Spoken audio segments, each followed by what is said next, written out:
welcome to episode 9. And as always, I want to tell you this is a series, and it's the 9th in the series. And it's great if you have a chance to go back and look at all the others. But you can get these 9 episodes wherever you get your podcasts. And we would love to see you guys go back and look at them. So thank you for all the work that you've done so far and all the questions and all the suggestions, and let's keep it up. This is sort of our last video blog for the year. I say sort of because there's a special request. There's been a number of them, all kind of at the same thing, and it's around our premium pay, and we're going to probably do a little bit of a bonus episode on that. I'm working right now to get a national authority on premium pay to join us, and we'll do a little question and answer on that for the people who are interested in that. I think that'll be an amazing one if we actually can pull that off, and if we do, that'll be in December, and that will wrap up the Good Life U series with the 10th and bonus episode for this year.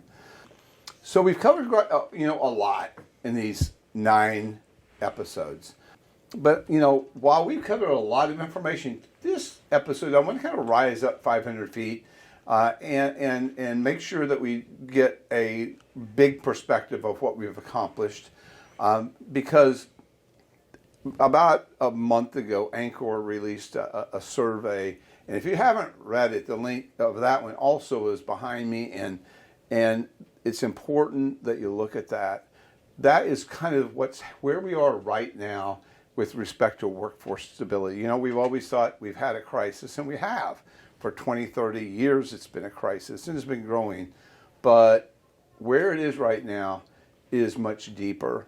It's important to look at that survey where it talks about the impact on services on people's lives and what they see in the future. The bottom line is our workforce concerns are not going away organically. The challenges that we faced isn't just related to COVID. It's related to a lot of population trends and other things, and certainly COVID has fueled that fire. But the reality is, what we've experienced is going to continue in many ways, and in some ways will worsen. And so we're going to have to look at things a little bit differently. It's clear that our workforce is disappearing. And it's disappearing for many reasons that I've gone into and I'm not going to go into again. But of course, its pay is always the first thing out of people's lips. And I believe that strongly. The pay is a huge issue. We always want to pay more. And we have across time. But there are more reasons than pay. And these reasons get in the way of paying more. And so you have to look more seriously at some of these, what I'll call sub-source reasons that are beyond pay. And we've covered a lot of those in our sessions back, our video blogs.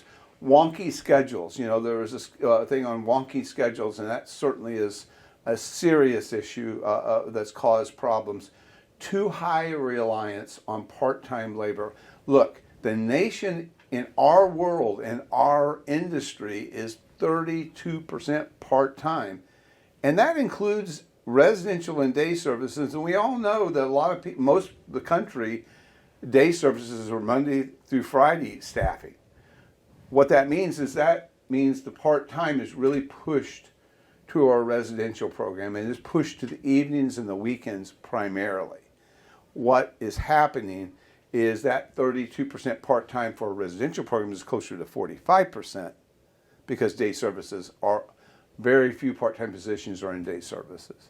So it's more in our residential program, and it's pushed to the weekend and pushed to the evening, and that's a concern. Probably the largest concern that we face is our reliance on part-time, and we got to fix that. The early loss of employees because they work increasingly alone or with limited supervision is really serious. As our homes get smaller, as Final Rule takes root and our philosophies of individualized care move forward, all the setting sizes are getting smaller, which is great, except for one thing. Staff are working increasingly alone without supervision. And that is fueling a lot of instability, especially for people who are part-time. So that's a serious issue. Working short, we're all working short now, and that's due to openings. I mean, that's fueling further our instability as we work short and the stress related from that. And most unsettling is the increasing reliance on PRN and pool staffing. Across the country, I am seeing, agencies, as they get into these serious, challenging issues, we're working and relying more on PRN and pool staffing. And truly, that's where the challenges for care are the greatest. And that's where the decisions are often made, is to reduce the service footprint, close programs, close homes, close initiatives. And we need to get in front of that. We need to get upstream of all of this. So all this increases our costs and causes us to deliver care with far too many people involved in care. And as the number of different people involved in care goes up, then the quality of the care goes down. And while I'm on that topic, I want to emphasize that we need to stop looking at turnover as our estimate of instability. What I believe is the number of different people involved in care is a much better metric for us to keep our eyes on, because so many things affect it. Let me give you just a partial list. Of course, staff vacancies cause us to have temporary and other kinds of things, and to increase the number of different people involved in care. So staff vacancies, the length of time a vacancy is open impacts the number of different people involved in care. How we replace these vacancies, which include a reliance on substitute staffing, and just simply how we do that. How we do that increases the number of different people involved in care. Our PRN pool staffing, our PTO policies, a little bit, I've always called that self-inflicted wounds. We give a lot of people time off, but that also affects the number of different people we have in care. And I talk about that in a video blog, and we talk about different options for that. And certainly the biggest one out there is call-offs, which is exponentially growing right now. All of those things affect the number of different people involved in care. And here's the deal. Those kinds of things may have different fixes. So when you just look at turnover, you think of just certain things that affect turnover, but those things are much more prescriptive. When people call off, PTO policies, all of these kinds of things are much more prescriptive. So I prefer us looking at the metric of the number of different people involved in care and getting our eyesight away from turnover, which kind of is my one-trick pony approach to, and oversimplifies our problem. But more importantly, it keeps our eyes off potential solutions that are really there if we look at it. So the saying that if you want different results, you just need to behave differently. And the national thinkers all agree that what we've been doing to address turnover, or the number of different people involved in the care, or staff stability, workforce capacity, what we've been doing to address these problems has been really traditional things done more rapidly. And the truth is, we need to look at things differently. And that's where we get into the next generation of care, which we'll talk about in future episodes. So what we've really tried to present is a series of integrated solutions on how we can improve staff stability. And we've often called these the low-hanging fruit work that we're doing.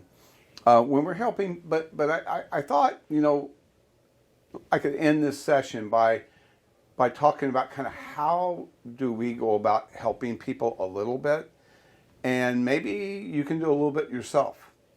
And so here's some questions. They're not all of them, but here's the questions that we ask and that you may ask yourself in your group. Let's start with this. The first one we always ask, how many openings do you have, right? That's a simple one. And looking back, we always ask, what's your net loss per week? Now, this is an important one, because the truth is, we don't get ourselves in a serious problem overnight. It's usually, if you look on a weekly basis, there are 1 or 2 or 3 people who leave more than we hire. and collectively over a series of weeks, then that has got ourselves into a pretty deep hole. And the truth is, that's the one metric we always keep ahead of us. We want to know what's our net, our people who we've hired versus the people who go, and what does that accumulate. Every year, our program, GoodLife, we start the year with a number of how many openings we have. And every week, we're either plus or minus to that number. We know every week, are we above that line or below that line? Are we adding to that number or not? And it's important to know. So the two things you need to ask yourself is, how many openings do you have? And if you look backwards, how did you get there in terms of a weekly basis? And that also gives you a trajectory of where you're going. Big one is how many positions and what percent of your positions are part-time versus full-time. Super important question, because part-time positions are not something you want to base a professional workforce on if you can change it. How many, then we want to look at openings, like how many openings are part-time evening and weekend? How many? And what percent of your openings are that? We really dive in for some specifics on openings. We may say, are the schedules of the openings that you have clear, specific, and attractive to the public? Because you know what? Your pipeline coming into your agency is solely based upon the attractiveness of the schedules that are open that you're recruiting people to fill. If they're unattractive, a basic question we ask is, we make people print them out, look at them and say, okay, of those openings, how many are part-time? How many are full-time? And are they attractive? Would you be willing to apply for that? And I often say, look at your pipeline, and is it dripping or is it flowing? And depending on that pipeline really is grounded in the quality of those openings, because you're using starting wage to potentially recruit for the worst openings that your agency has to offer, because what's obviously kind of organic in a program that has schedules that have different appeal in their agency. When a preferred schedule is left by an employee leaving, then employees in the agency migrate to that preferred schedule, and it cascades to the point where the ones that are open are the ones that nobody wants internally. It's the least desired ones on the inside. And if that's how your scheduling works, then you're going to have these very unattractive openings that you're going to be attracting the public to fill with beginning wages. And that probably more than anything describes why your pipeline is off or dripping. It can be fixed, and we've talked about how to do that. So that's another thing. We also want to know how long these openings have been open. And we actually keep aging reports on our openings at GoodLife, and we always suggest that. For example, if you have an opening, and we often say, well, this opening has been open for 3 months or 6 months, or it's been opening for even longer. Well, the truth is, if your openings are open for that long, if specific schedules are open for that long, here's a different way of looking at that. You've actually created a schedule with holes in it that in a way that actually you don't schedule for all of your time. If it's open that long, you have to fundamentally say, functionally, that schedule doesn't exist because it can't be filled. And many people, kind of just like, okay, well, we haven't been able to fill this. But after a while, you have to say, well, guess what, guys? This isn't going to be filled, so this schedule doesn't exist. And we have a hole in our schedule, a hole in our program that's forever going to be there, so that's not going to work. Another thing is, do you rely on differentials? Like, do you have special incentive payments for working during challenging times of the day or of the week? People who've heard our blogs, and we don't really promote that. We have a different solution for that. That is paid, but it isn't a differential, and that's part of what episode 10 is going to be about, by the way, our little bonus episode. And how reliant are you on substitute staffing, pool staffing? Those are questions that we ask in our site review and that you could ask of yourself. A big one is, do you even know what your call-off rate is? And if so, what is it? What is it per home, program, and for your agency? Because that's a different problem, and the solutions are a different problem. But it can cause as much instability as openings. Because the thing on call-off is you have no time to fill them. They are usually, in a morning or right before a shift, and that puts you in a position where you have challenges. And and then another line of questioning is when you have call-offs and you fill them, or vacancies and you fill them, do you fracture that open schedule and partition it out to people, or does staff actually fill that? Do you have your vacancy and relief staffing fill that entire shift? What we find often is that if people are working 8-hour shifts and the second shift calls off, nobody's going to be picking it up and working 16 hours. So they take a certain number of hours and they work longer, and maybe they try to get the evening shift to come in and work, or the manager fills it in. They're working a lot of fractured shifts, and those fractured shifts are problems because it makes your program more unstable. And then, who makes your schedules? Does the CFO say, here's the amount of money we have and the number of hours that you can have? You guys, you managers, you make the schedule, so every manager has a different schedule? Or do you have an agency theme and a process for standardizing those schedules? Do you operate day services? What percent of the people who are in your home, go to day services? Those things, and are the people in your home that stay home and you provide day services without walls? These are all kinds of questions because there's the logistics behind that and how we can solve them. Other things related to that is, do you have night staff and in your homes? Or is your night staff awake or asleep, and do you pay them differently? Those are all kinds of assessment questions that we ask. And I go through all of this. This isn't all the questions, but I wanted you today to hear some of the questions that we would want to do a site review. These are the kinds of things you need to honestly ask yourself to sort of assess where you are with the capacity of your staffing. And based on these answers, solutions are able to be crafted very methodically. And so that's kind of like the major focus of what I wanted to accomplish. But when you pinpoint the problems, then you can kind of pinpoint the solutions. And when you can craft these solutions and integrate them in an approach to improve your stability, we have shown how that can generate savings, and those savings have amounted between $1.50 or even $2 an hour, which then further improves our ability to help with staff stability. Because we all know pay is important, but these subsource issues get in the way of pay.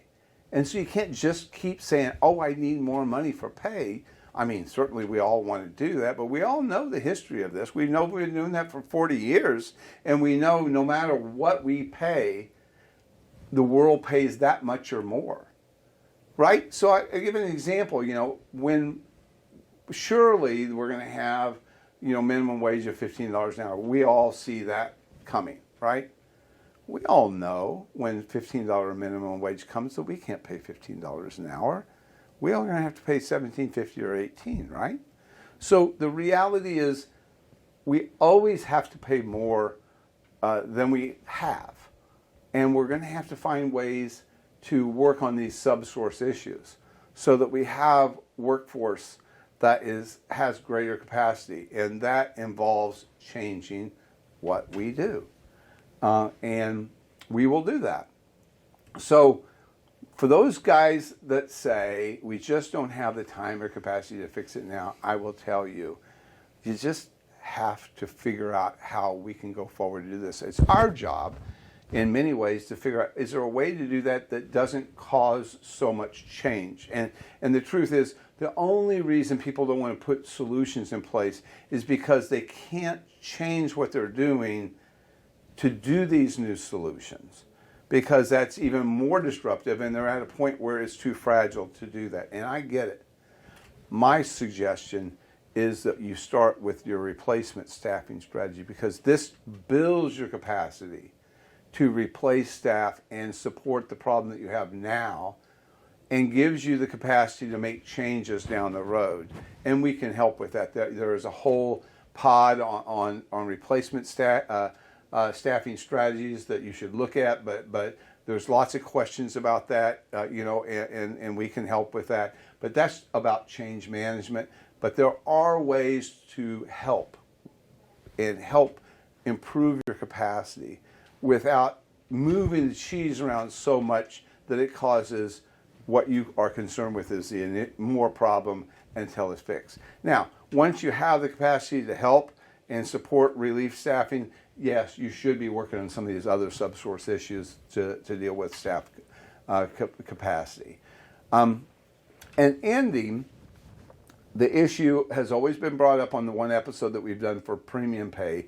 It's enticed, the country about that. My goal is to do a bonus episode and have some legal counsel here in labor to talk about how does premium pay work and why does it work the way it works and how it's permitted. This, I think, will make everybody feel good about, its role. So after that bonus episode, we are done with 2021. And I know we're all saying, and good riddance, right? That's what we said in 2020. But I'll say that our next episode begins in 2022. And it's going to focus on next generation services, including technology-enabled services and service models, in other words, that use technology to deliver care. And it's going to look at different approaches to care that really use and allow us to use full-time staff and less reliance on part-time staff. So that's going to be a good series. We're also going to talk about change management, which I think everybody really, it's a catchy term, but it's so important that we know how to manage change, and we'll have an episode or two on that. And we're going to talk about back office collaborations that we're doing that we're super excited about. There are, and really where that came from is, one of the things we've seen, especially with the advent of Medicare, is programs are getting bigger, bigger, and bigger, and there's lots of mergers, and there's lots of large providers, and that's kind of a trend you see. I'm going to look at some of the alternatives to that because, I celebrate the value of local missions and local providers, but that doesn't mean that they can't be big. And so the back office collaborative that we're working on is a way of how you can actually keep, all the benefits of your size and your independence, but also gain some of the advantages of size on how you collaborate and work with each other on some of the things that you do. And I'm pretty excited to have that discussion. So as we end this episode and we talk about the past year, we tried to cover a lot of things on improving workforce capacity. I think as we go into the holiday season and Thanksgiving holiday, we've kind of been taught, to not only reflect on the work we've done, but be grateful, because the reality, I personally am filled with gratitude. It's a wonderful business to be in, where you can make a big difference. And I honestly believe that as challenging as the COVID time's been, it has helped move us to the reality that we need to pursue more quickly a different vision of care, and that this is even further sort of moved by the final rule, which is encouraging smaller, more inclusive, and greater empowerment of people. And we all celebrate that. The question is how do we do it? Well, that's next year. And we're looking forward to that. And thank you so much for the work that you've all done this year, and we'll see you next year.